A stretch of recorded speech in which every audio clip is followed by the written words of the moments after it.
ભવિષ્ય પુરાણની કથાને આગળ વધારીએ. ભાગ 3 વેદાધ્યયન વિધિ, ઓમકાર તથા ગાયત્રી મહાત્મય, આચાર્યાદિ લક્ષણ, બ્રહ્મચારી ધર્મ નિરૂપણ, અભિવાદન વિધિ, સ્નાતકના મહિમામાં અંગિરા પુત્રનું આખ્યાન, માતા પિતા અને ગુરુનો મહિમા. સુમંતુ મુનિએ કહ્યું કે હે રાજન, બ્રાહ્મણના કેશાંત સમાવર્તન સંસ્કાર 16મા વર્ષમાં, ક્ષત્રિયના 22મા વર્ષમાં તથા વૈશ્વના 25મા વર્ષમાં કરવા જોઈએ. સ્ત્રીઓના સંસ્કાર મંત્ર બોલ્યા વિના કરવા જોઈએ. કેશાંત સંસ્કાર કર્યા પછી ચાહે તો ગુરુગૃહમાં રહે અથવા તો પોતાના ઘરમાં આવીને વિવાહ કરી અગ્નિહોત્ર કરે. સ્ત્રીઓના માટે મુખ્ય સંસ્કાર વિવાહ છે. હે રાજન, અહીં સુધી મેં ઉપનયનનું વિધાન કહ્યું. હવે આગળના કર્મ વિશે કહું છું તે તમે સાંભળો. શિષ્યોના યજ્ઞોપવિત કરીને ગુરુ પ્રથમ તેને શૌચ, આચાર, સંધ્યોપાસન, અગ્નિકાર્ય શીખવે અને વેદાધ્યયન કરાવે. શિષ્ય પણ આચમન કરી ઉત્તરાભિમુખ થઈને બ્રહ્મજલીપૂર્વક એકાગ્રચિત થઈને પ્રસન્ન મનથી વેદાધ્યયન માટે બેસે. અધ્યયનના આરંભ તથા અંતમાં ગુરુના ચરણોની વંદના કરે. અધ્યયન સમયે જે 2 હાથોની અંજલિ બાંધવામાં આવે છે તેને બ્રહ્માંજલિ કહેવામાં આવે છે. શિષ્ય ગુરુનો જમણો ચરણ જમણા હાથે અને ડાબો ચરણ ડાબા હાથે સ્પર્શ કરી તેમને પ્રણામ કરે. વેદના અધ્યયન સમય આદિ અને અંતમાં ઓમકારનું ઉચ્ચારણ ન કરવાથી બધું નિષ્ફળ થઈ જાય છે. પહેલાંનું ભણેલું ભૂલાઈ જાય છે અને આગળનો વિષય યાદ રહેતો નથી. પૂર્વ દિશામાં અગ્રભાગવાળા દર્ભના આસન પર બેસીને પવિત્રી ધારણ કરવી તથા 3 વાર પ્રાણાયામથી પવિત્ર થઈ ઓમકારનું ઉચ્ચારણ કરવું. પ્રજાપતિએ 3 વેદોના પ્રતિનિધિ તરીકે અકાર, ઉકાર અને મકાર આ 3 અક્ષરોને 3 વેદોમાંથી લીધા છે. એમનાથી ઓમકાર બને છે. ભૂર્ભુવસ્વ આ 3 વ્યાહતિઓ અને ગાયત્રીના 3 પાદ 3 વેદોમાંથી નીકળ્યા છે. તેથી જે બ્રાહ્મણ ઓમકાર તથા વ્યાહતિપૂર્વક ત્રિપદા ગાયત્રીનો બંને સંધ્યાઓમાં જપ કરે છે તે વેદપાઠના પુણ્યને પ્રાપ્ત કરે છે. અને જે બ્રાહ્મણ, ક્ષત્રિય, વૈશ્ય પોતાની ક્રિયાથી વંચિત થાય છે તેમની સાધુ પુરુષોમાં નિંદા થાય છે તથા પરલોકમાં પણ તેમનું કલ્યાણ થતું નથી. તેથી પોતાના કર્મનો ત્યાગ કરવો ન જોઈએ. પ્રણવ, 3 વ્યાહતિઓ અને ત્રિપદા ગાયત્રી આ બધા મળીને જે ગાયત્રી મંત્ર થાય છે તે બ્રહ્માનું મુખ છે. જે આ ગાયત્રી મંત્રનો શ્રદ્ધા ભક્તિપૂર્વક 3 વર્ષ સુધી નિત્ય નિયમથી વિધિપૂર્વક જપ કરે છે તે વાયુની જેમ ગતિસંપન્ન થઈ આકાશના સ્વરૂપને ધારણ કરીને બ્રહ્મતત્વને પ્રાપ્ત કરે છે. એકાક્ષર ઓમ પરબ્રહ્મ છે. પ્રાણાયામ પરમ તપ છે. સાવિત્રી, ગાયત્રીથી વધીને કોઈ મંત્ર નથી અને મૌન કરતાં સત્ય બોલવું શ્રેષ્ઠ છે.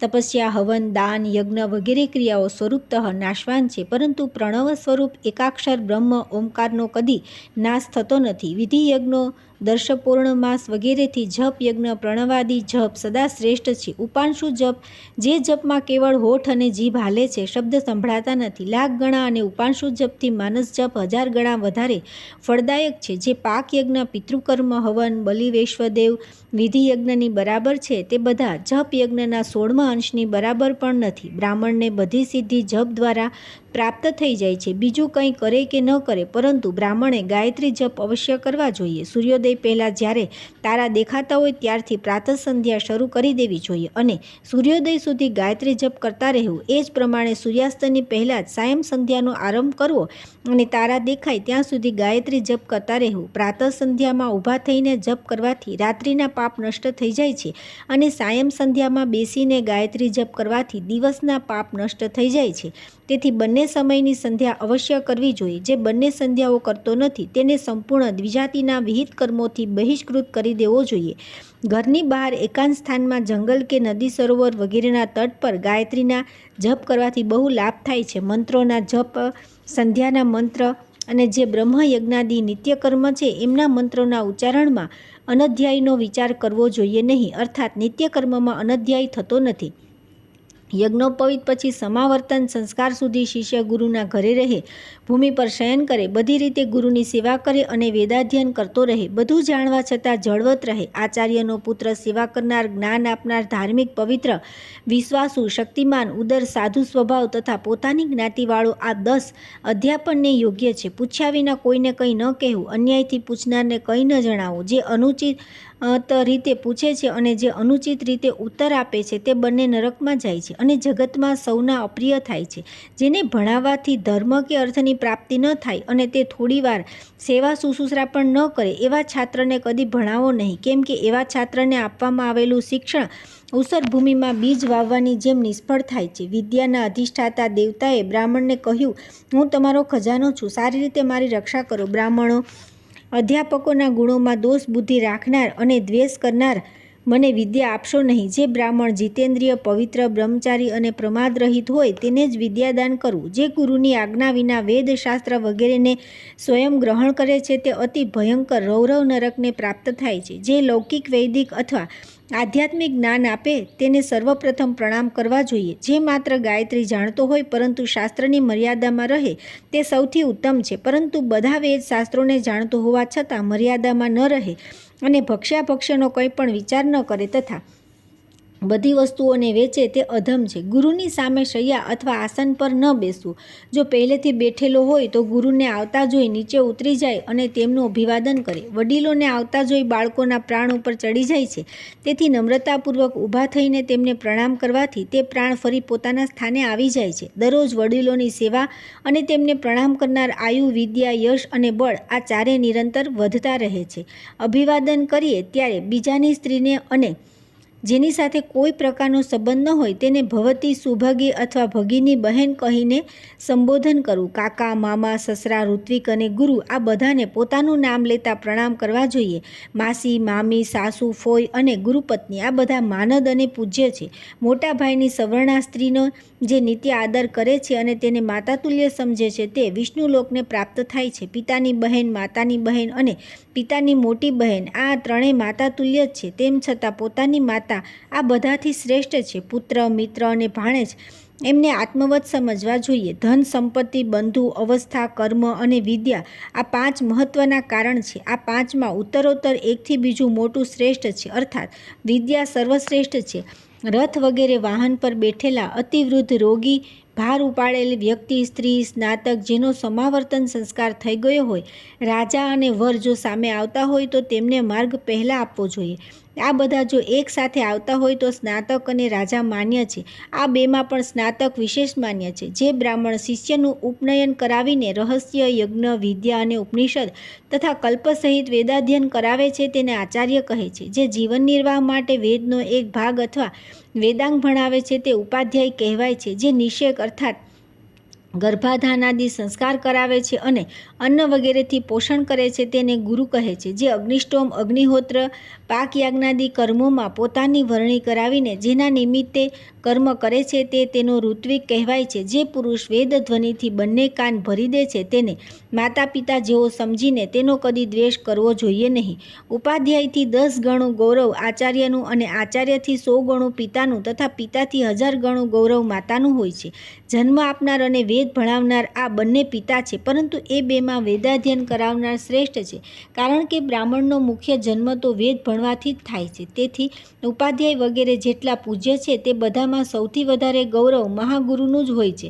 રાજા શતાનિકે પૂછ્યું કે હે મુનિ, તમે ઉપાધ્યાય વગેરેના લક્ષણ જણાવ્યા, હવે મહાગુરુ કોને કહે છે એ પણ જણાવવાની કૃપા કરો. સુમંતુ મુનિ બોલ્યા કે હે રાજન, જે બ્રાહ્મણ 18 પુરાણ, રામાયણ, વિષ્ણુ ધર્મ, શિવ ધર્મ, મહાભારત, ભગવાન શ્રી કૃષ્ણ દ્વૈપાયન, વ્યાસ દ્વારા રચિત મહાભારત જે 5મા વેદના નામે પ્રસિદ્ધ છે તથા શ્રોતસ તેમજ સ્માર્ત ધર્મ વિદ્વાનો આ બધાને જય નામે ઓળખાવે છે એનો જ્ઞાતા હોય તે મહાગુરુ કહેવાય છે. તે બધા વર્ણો માટે પૂજ્ય છે. જે શાસ્ત્ર દ્વારા થોડો ઘણો ઉપકાર કરે તેને પણ તેના ઉપકારના કારણે ગુરુ માનવો જોઈએ. અવસ્થામાં ભલે નાનો હોય તો પણ ભણાવતો હોવાથી તે બાળક વૃદ્ધનો પણ પિતા થઈ શકે છે. હે રાજન, આ વિષયમાં એક પ્રાચીન આખ્યાન સાંભળો.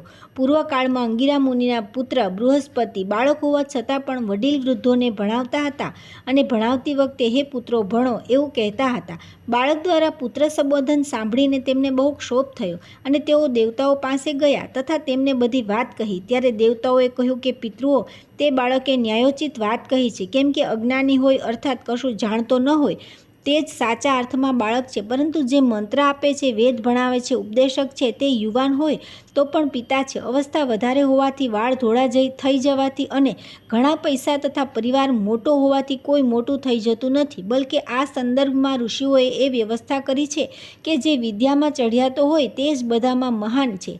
બ્રાહ્મણ, ક્ષત્રિય, વૈશ્ય અને ક્ષુદ્રોમાં ક્રમશઃ જ્ઞાન, બળ, ધન તથા જન્મથી મોટાપણું હોય છે. માથાના વાળ શ્વેત થઈ જવાથી કોઈ વૃદ્ધ નથી થતો. જો કોઈ યુવાન પણ વેદાદિ શાસ્ત્રોનું સારી રીતે જ્ઞાન પ્રાપ્ત કરી લે તો તેને વૃદ્ધ મહા મહાજન સમજવો જોઈએ. જેમ કે લાકડાનો બનેલો હાથી, ચામડાથી મઢેલો સિંહ કોઈ કામનો નથી, તે જ પ્રમાણે વેદ રહિત બ્રાહ્મણનો જન્મ નિષ્ફળ છે. મૂર્ખને આપેલું દાન જેમ નિષ્ફળ જાય છે, તે જ પ્રમાણે વેદની ઋચાઓને ન જાણનાર બ્રાહ્મણનો જન્મ નિષ્ફળ છે. આવો બ્રાહ્મણ નામ માત્રનો બ્રાહ્મણ છે. વેદોનું કહેવું છે કે જે અમને ભણાવી અમારું અનુષ્ઠાન ન કરે તે ભણવાનો વ્યર્થ પરિશ્રમ કરે છે. તેથી વેદ ભણીને વેદમાં કહેલું કર્મોનું જે અનુષ્ઠાન કરે છે, એટલે કે એ પ્રમાણે આચરણ કરે છે, તેનું વેદાધ્યન સફળ છે. જે વેદ વગેરે શાસ્ત્રોને જાણીને ધર્મનો ઉપદેશ કરે છે તે જ ઉપદેશ યથાર્થ છે. પરંતુ જે મૂર્ખ લોકો વેદ વગેરે શાસ્ત્રોને સમજ્યા વિના ધર્મનો ઉપદેશ કરે છે, તેઓ મહાન પાપના ભાગી થાય છે. પવિત્રતા રહિત, વેદ રહિત તથા નષ્ટવ્રત બ્રાહ્મણને જે અન્ન આપવામાં આવે છે, તે અન્ન રડે છે કે મેં એવું ક્યું પાપ કર્યું હતું જે આવા મૂર્ખ બ્રાહ્મણના હાથમાં પડ્યું. તથા તે જ અન્ન જો વેદશાસ્ત્રના પારંગત જયોપજીવીને આપવામાં આવે તો તે અન્ન પ્રસન્નતાથી નાચી ઉઠે છે અને કહે છે કે મારું અહોભાગ્ય છે જે હું આવા સુપાત્રના હાથમાં છું. વિદ્યા અને તપના અભ્યાસથી સંપન્ન બ્રાહ્મણના ઘરમાં આવીને બધા અન્ન વગેરે ઔષધિઓ અતિ પ્રસન્ન થાય છે અને કહે છે કે હવે અમારી પણ સદગતિ થઈ જશે.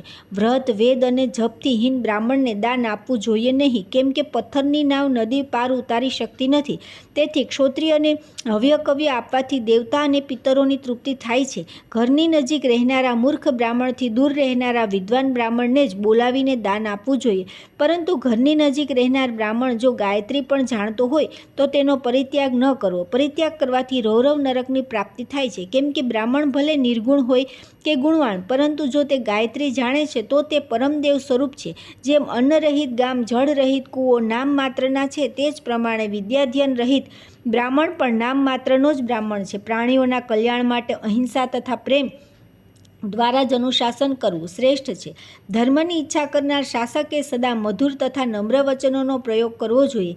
જેના મન વચન શુદ્ધ અને સત્ય છે તે વેદાંતમાં કહેલા મોક્ષ વગેરે ફળોને પ્રાપ્ત કરે છે. કષ્ટના પ્રસંગ પણ એવું વચન ન કહેવું કે જેનાથી કોઈના આત્માને દુઃખ થાય અને સાંભળનારને રુચિકર ન લાગે. બીજાનો અપકાર કરવાનો કદી વિચાર ન કરવો જોઈએ. મનુષ્યને જેવો આનંદ મીઠી વાણીથી મળે છે તેવો આનંદ ન ચંદ્રકિરણોથી મળે છે, ન ચંદનથી, ન શીતળ છાયાથી, ન શીતળ જળથી મળે છે. બ્રાહ્મણે સન્માનની ઈચ્છાને ભયંકર વિષતુલ્ય સમજીને તેનાથી દૂર રહેવું અને અપમાનને અમૃતની જેમ સ્વીકાર કરવું. કેમ કે જેનું અપમાન થાય છે તેનું કશું બગડતું નથી, તે તો સુખી જ રહે છે, અને જે અપમાન કરે છે તેનો વિનાશ થાય છે. તેથી તપસ્યા કરી બ્રાહ્મણે નિત્ય વેદનો અભ્યાસ કરવો જોઈએ. કેમ કે વેદાભ્યાસ જ બ્રાહ્મણનું પરમ તપ છે. બ્રાહ્મણના 3 જન્મ થાય છે. એક તો માતાના ગર્ભથી, બીજો યજ્ઞોપવિત આપવાથી અને ત્રીજો યજ્ઞની દીક્ષા લેવાથી. યજ્ઞોપવિતના સમયે ગાયત્રી માતા અને આચાર્ય પિતા હોય છે.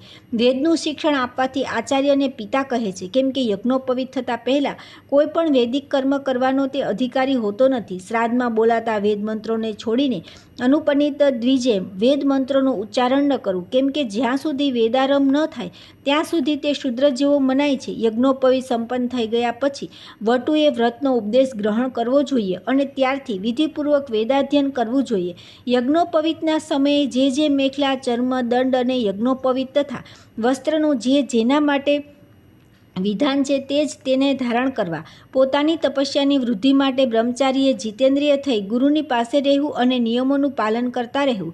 નિત્ય સ્નાન કરી પવિત્ર થઈ દેવતા, ઋષિ તથા પિતરોનું તર્પણ કરવું. પુષ્પ, ફળ, જળ, સમિધા, માટી, દર્ભ અને અનેક પ્રકારના કાષ્ટનો સંગ્રહ કરવો. મદ્ય, માંસ, ગંધ, પુષ્પમાળા, વિવિધ પ્રકારના રસ અને સ્ત્રીઓનો પરિત્યાગ કરવો. પ્રાણીઓની હિંસા, શરીરમાં ઉપટન, અંજન, પગરખા અને છત્ર ધારણ કરવા. ગીતો સાંભળવા, નાચ જેવો જુગાર રમવો, અસત્ય બોલવું, નિંદા કરવી, સ્ત્રીઓની નજીક બેસવું અને કામ, ક્રોધ તથા લોભ વગેરેને વશીભૂત થવું વગેરે વાતો બ્રહ્મચારીના માટે નિષિદ્ધ છે. તેણે સંયમપૂર્વક એકલાએ રહેવું જોઈએ. તે જળ, પુષ્પ, ગાયનું ગોબર, માટી અને દર્ભ તથા જરૂર પ્રમાણે ભિક્ષા નિત્ય લાવે. જે પુરુષ પોતાના કર્મોમાં તત્પર થઈ વેદાદિ શસ્ત્રોનું અધ્યયન કરે તથા યજ્ઞાદિ કાર્યોમાં શ્રદ્ધા હોય એવા ગૃહસ્થોને ત્યાં જ બ્રહ્મચારીએ ભિક્ષા લેવી જોઈએ. ગુરુના કુળમાં અને પોતાના પરિવારમાં ભિક્ષા ન માગવી. જો બીજેથી સ્થાનેથી ભિક્ષા ન મળે તો ઉક્ત સ્થાનેથી પણ ભિક્ષા લઈ શકાય, પરંતુ જે મહાપાતકી હોય તેની ભિક્ષા ન લે. નિત્ય સમિધા લાવીને સાયંકાળ અને પ્રાતઃકાળ હવન કરે. ભિક્ષા માગે ત્યારે વાણીનો સંયમ રાખે. બ્રહ્મચારીના માટે ભિક્ષાનું અન્ન મુખ્ય છે. એક જગ્યાએથી રોજ ભિક્ષા ન લે. ભિક્ષાવૃત્તિથી રહેવું એ ઉપવાસ તુલ્ય માનવામાં આવ્યું છે. આ ધર્મ માત્ર બ્રાહ્મણને માટે કહ્યો છે. ક્ષત્રિય અને વૈશ્યના ધર્મમાં થોડો ફરક છે. બ્રહ્મચારીએ ગુરુની સામે હાથ જોડી ઊભા રહેવું. જ્યારે ગુરુ આજ્ઞા કરે ત્યારે બેસે, પરંતુ આસન પર ન બેસે.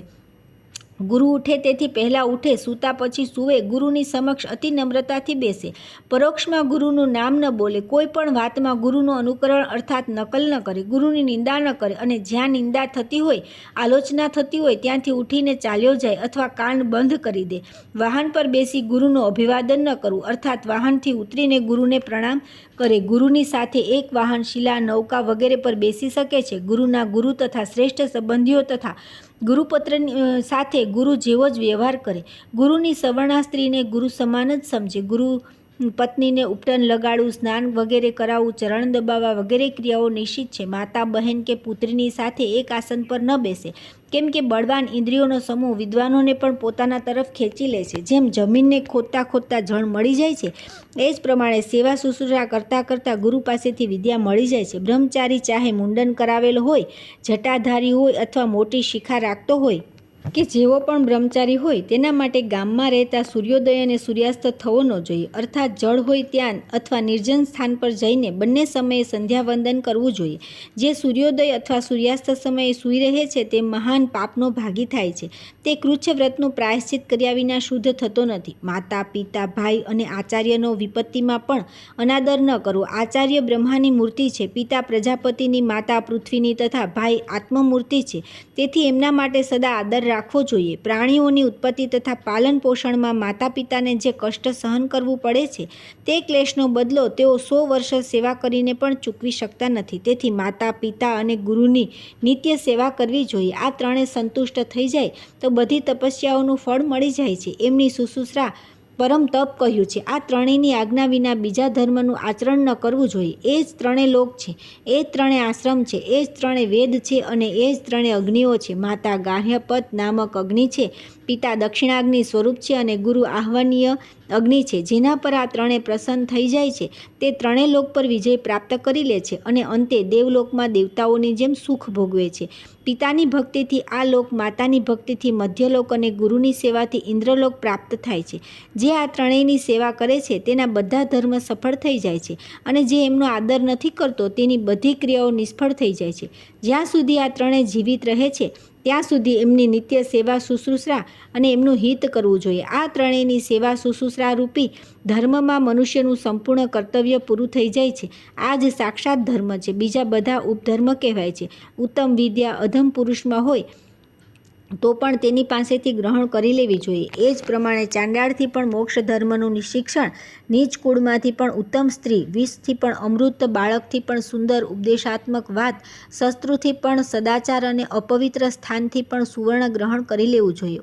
ઉત્તમ સ્ત્રી, રત્ન, વિદ્યા, ધર્મ, શોધ, સુભાષિત તથા અનેક પ્રકારના શિલ્પ જ્યાંથી પણ પ્રાપ્ત થાય ગ્રહણ કરી લેવા જોઈએ. ગુરુના શરીર ત્યાગ સુધી જે ગુરુની સેવા કરે છે તે શ્રેષ્ઠ બ્રહ્મલોકને પ્રાપ્ત કરે છે. અભ્યાસ દરમિયાન ગુરુને કંઈ આપવાની ઈચ્છા ન કરવી, પરંતુ ભણી રહ્યા પછી ગુરુની આજ્ઞા લઈને ભૂમિ, સુવર્ણ, ગાય, ઘોડો, છત્ર, પગરખા, ધાન્ય, શાક તથા વસ્ત્ર વગેરે યથાશક્તિ ગુરુ દક્ષિણા રૂપે આપવું જોઈએ. જ્યારે ગુરુનો દેહાંત થઈ જાય ત્યારે ગુણવાન ગુરુપુત્ર, ગુરુપત્ની અને તેમના ભાઈઓ સાથે ગુરુ જેવો જ વ્યવહાર કરવો જોઈએ. આ પ્રમાણે જે અવિચ્છિન્ન રૂપે બ્રહ્મચારી ધર્મનું આચરણ કરે છે તે બ્રહ્મલોકને પ્રાપ્ત થાય છે. સુમંતુ મુનિ ફરી બોલ્યા કે હે રાજન, આ પ્રમાણે મેં બ્રહ્મચારી ધર્મનું વર્ણન કર્યું. બ્રાહ્મણનું ઉપનયન વસંતમાં, ક્ષત્રિયોનું ગ્રીષ્મમાં અને વૈશ્યનું શરદ ઋતુમાં શ્રેષ્ઠ માનવામાં આવ્યું છે. હવે ગૃહસ્થ ધર્મનું વર્ણન સાંભળો.